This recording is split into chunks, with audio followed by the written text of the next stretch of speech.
Okay, देखिएगा 6 number गद्य। देख रहा था जो सो स्थिर हो, नहीं बैठती थी क्षण भर, हाय वही चुपचाप पड़ी थी, अटल शांति सी धारण कर।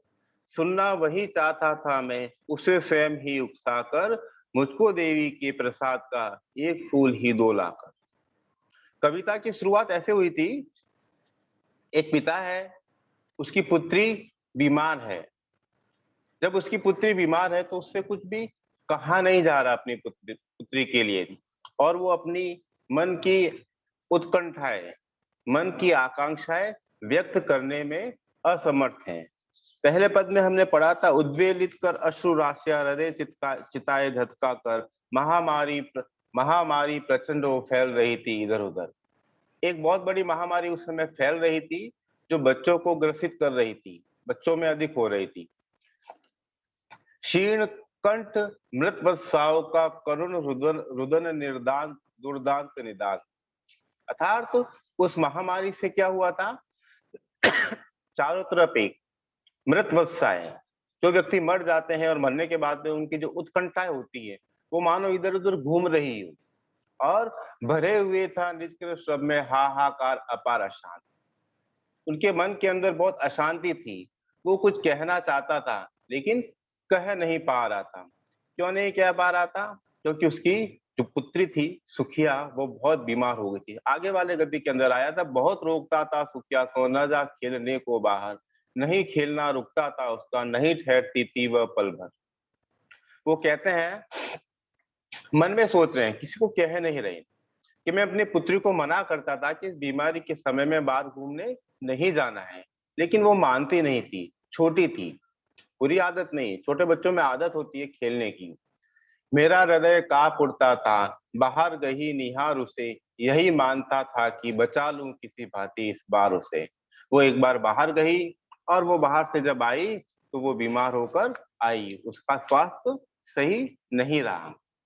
और मेरे मन के अंदर एक उत्कंठा आई कि मैं इस बार अपनी पुत्री को बचा लूं, उसके बाद मैं इसका पूरा ध्यान रखूंगा, इसे समझाऊंगा, इसको कोई बीमारी न हो। भीतर जो डर रहा छुपाए, हाय वही आया, बाहर आया। एक दिन सुखिया के तनु को ताप तप्त मैंने पाया। और जब मैं एक दिन में बाहर से आया तो मैंने देखा कि सुखिया बिस्तर के ऊपर लेटी हुई है, और उसका शरीर तप्त है, उसका शरीर तप्त है, बुखार से पीड़ित है उसका पूरा शरीर। ज्वर में विह्वल हो बोली वह, क्या जानूं किस डर से डर। जब वो बीमार थी तो वो अपने पिता से कुछ बोली, डर से बोली, मुझको देवी के प्रसाद का एक फूल ही दो लाकर। उसने अपने पिता को कहा कि मुझे देवी के प्रसाद स्वरूप उनका एक फूल मुझे लाकर दो। क्रमश क्षीण कंठ हो आया, शिथिल हुए अव्यय सारे, बैठा था नव नव उपाय की, चिंता में मैं मन मारे। जैसे ही मेरी पुत्री सुखिया ने मुझे कहा कि मुझे प्रसाद के स्वरूप में यह चाहिए, तो मेरा मन क्षीण हो गया। मैं उसे उत्तर देने की स्थिति में नहीं था। शिथिल हुए अव्यय अवयव सारे, मेरे शरीर में जितने भी अंग थे, हाथ पैर, सब शिथिल हो गए, कमजोर हो गए। बैठा था नव नव उपाय की चिंता में मैं मन मारे। कुछ नया नया सोच रहा था कि किस तरह से इस समस्या का समाधान निकाला जाए, कुछ नए नए उपाय सोच रहा था। जान सका न प्रभात सजग से, हुई अलस कब दोपहरी। मेरी बच्ची ने जब मुझे कहा तो मैं कुछ समझ ही नहीं पाया कि समय कैसे व्यतीत हुआ।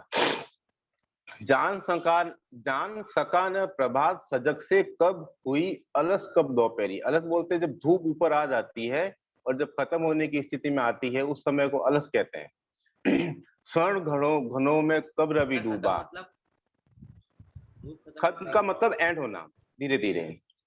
जैसे सुबह होता है, सुबह होती है, सुबह के बाद में दोपहर होती है, दोपहर खत्म होते ही साय हो जाती है, और साय खत्म होते ही रात हो जाती है।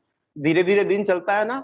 सुबह का समय रहता है 8-9 बजे तक, फिर धीरे धीरे धूप आ जाती है, फिर दोपहर हो जाती है 12 से, फिर 4 बजे के बाद में सायंकाल हो जाती है, फिर 7 बजे के बाद में रात हो जाती है। तो एक के बाद एक समय खत्म होता रहता है। तो हो सकता है उसकी पुत्री ने उसको सुबह के समय कहा हो, धीरे धीरे दोपहर भी हो गई, सायंकाल भी हो गया और रात भी हो गई, अर्थात इतना लंबा समय व्यतीत हो गया, लेकिन वह सोच नहीं पाया कि मैं कैसे अपनी पुत्री की बात को पूरा करूं। कब आई संध्या गहरी, और पता नहीं कब संध्या आ गई, सायंकाल आ गया। सभी और दिखलाई दी बस अंधकार की ही छाया। सायं के बाद में रात हो गई, न मुझे कुछ रास्ता दिखाई दे रहा था, ना मैं ये समझ पा रहा था कि मैं क्या करूं। छोटी सी बच्ची को ग्रसने कितना बड़ा तिमिर आया। एक प्यारी फूल सी बच्ची है मेरी, छोटी सी 10-12 साल की बच्ची होगी, उसको ग्रसने के लिए अर्थात उसको मारने के लिए कितना बड़ा तिमिर आया। पूरी रात आई और उसे ये डर लग रहा था कि रात में कहीं मेरी पुत्री को कुछ हो न जाए, अर्थात सुबह तक ये स्वस्थ रहे या स्वस्थ हो जाए। ऊपर विस्तृत महाकाश में जलते से अंगारों से, कहते हैं रात को चमकते हुए तारे हमें बड़े सुंदर दिखते हैं, बड़े अच्छे दिखते हैं, आंखों को शांति देते हैं। लेकिन उस समय वह सुखिया के सुखिया के पिता को वो शांति नहीं दे रहे थे, वो मानो उसकी आंखों में जल रहे थे। झुलसी सी जाती थी आंखें जगमग जगते तारों से, और मेरी आंखें झुलस रही थी, अर्थात मैं उन तारों को भी नहीं देख पा रहा था, जगमग जगते तारों से, और उन तारों से मेरी आंखें एकदम जल सी रही थी। ये हमने कल तक पढ़ा था, आज हम नया पढ़ेंगे आगे, देखना। देख रहा था सुस्थिरो नहीं बैठती थी क्षण भर। मैं अपनी पुत्री के पास में बैठा हूं और वो बिस्तर पे लेटी हुई थी, मैं उसे देख रहा था सुस्थिर हो, एक ही स्थिति में बैठकर। मैं जब अपनी पुत्री को देख रहा था तो क्या सोचा मैंने, नहीं बैठती थी क्षण भर, वो 1 मिनट के लिए भी बैठती नहीं थी घर में, कभी अंदर कभी बाहर, कभी ऊपर, कभी किसी से बात करना, दिन भर तितली के जैसे वो घूमती रहती थी। हाय वही चुपचाप खड़ी थी। आज मैं इसको देख रहा हूं कि वो एकदम निढाल होकर बिस्तर पे पड़ी है, अटल शांति सी धारण कर। शांति का अर्थ, वो बोल नहीं रही। जब वो सही थी तो वो कुछ न कुछ बोला करती थी, किसने किससे बात किया करती थी, इधर से उधर आती जाती रहती थी, लेकिन आज उसने बहुत एक स्थिर शांति को धारण कर रखा है। सुनना वही चाहता था मैं, उसे स्वयं ही उकसा कर। मैं उसे उकसा रहा था किसी चीज के लिए, को मन लगाने के लिए। मुझको देवी के प्रसाद का एक फूल ही 2 लाख। और जब वो जो उसे उकसाते थे तो वह कहती थी कि मुझे देवी के प्रसाद का एक फूल ही 2 लाख का, कि मुझे एक फूल चाहिए, मानो वो अपनी कोई इच्छा या अंतिम स्थिति बता रही हो। हाँ, कोई शब्द की इसमें कठिन किसी के लिए, एक कठिन शब्द है मात्र इसमें अटल। अटल कहते हैं जो स्थिर रहे, जो हिले नहीं, डुले नहीं। देख लीजिए कोई शब्द हो तो बताइए, आगे वाला पैराग्राफ में पढ़ता हूँ।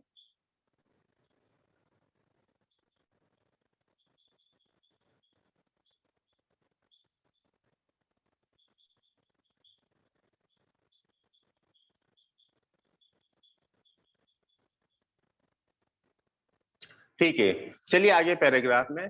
ऊंचे शैल शिखर के ऊपर मंदिर था विस्तीर्ण विशाल, स्वर्ण कलश शीर्षित विसित थे, पाकर समुदित रवि कर जाल। जिस देवी के प्रसाद का पुष्प लाने के लिए उसकी पुत्री ने कहा था, उसके लिए कह रहे ऊंचे शैल शिखर के ऊपर एक मंदिर है, बहुत ऊंचे ऊंचे उसके शैल है। मंदिर की जो टोपी होती है, मंदिर का जो गर्भगृह होता है उसे शैल शिखर कहते हैं।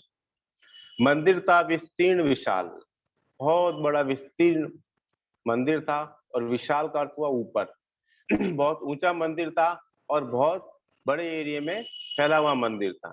स्वर्ण कलश शीर्षिज वियसित थे, उस मंदिर के ऊपर स्वर्ण कलश के समान उसके कलश लगे हुए थे।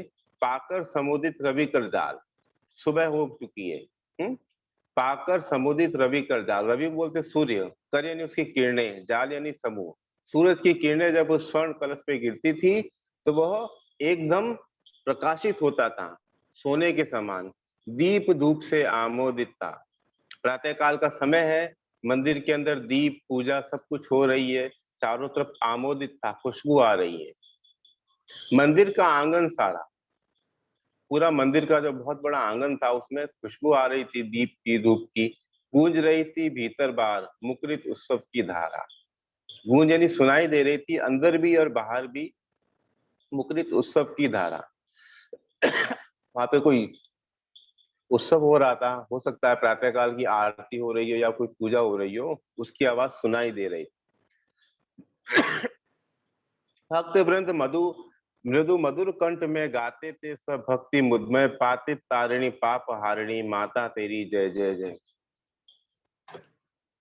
लोग गा रहे थे कोई आरती को कि पतित तारिणी पाप हारिणी, पतित तारिणी बुरे कर्मों को हरण करने वाली और पापों को हरण करने वाली माता तेरी जय जय जय, पतित तारिणी तेरी जय जय। मेरे मुख से भी निकला, सुकिया के पिता ने भी वही शब्द गाए, बिना पढ़े ही मैं आगे को जाने किस बल से ढिकला। मेरा मन नहीं था वहां पर जाने का, लेकिन फिर भी मैं हिम्मत करके वहां तक गया जहां पर सभी लोग ये आरती गा रहे थे या मुखरित स्वर से जो ईश्वर की वंदना गा रहे थे।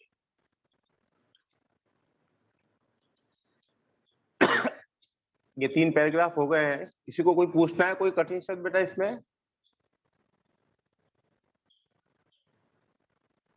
देख लीजिए एक बार, पेंसिल से देख लीजिए, कोई कठिन शब्द हो तो पूछ सकते हो आप अभी। दूसरे पैराग्राफ में आमोदित का अर्थ होता है प्रसन्न, विस्तीर्ण का अर्थ होता है बड़ा, मुखरित, मुखरित कहते हैं मुंह से निकलने वाली बात या मुंह से निकलने वाली वाणी। इसका मतलब किसका बेटा? सरसिज। सरसिज कहते हैं कमल, कमल के फूल।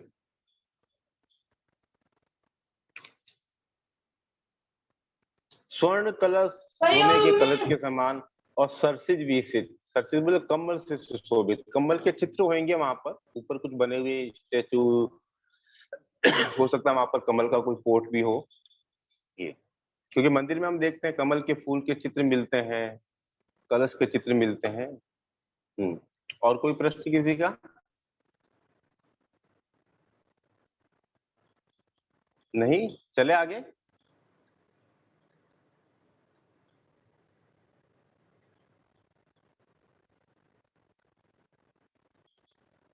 एक मिनट।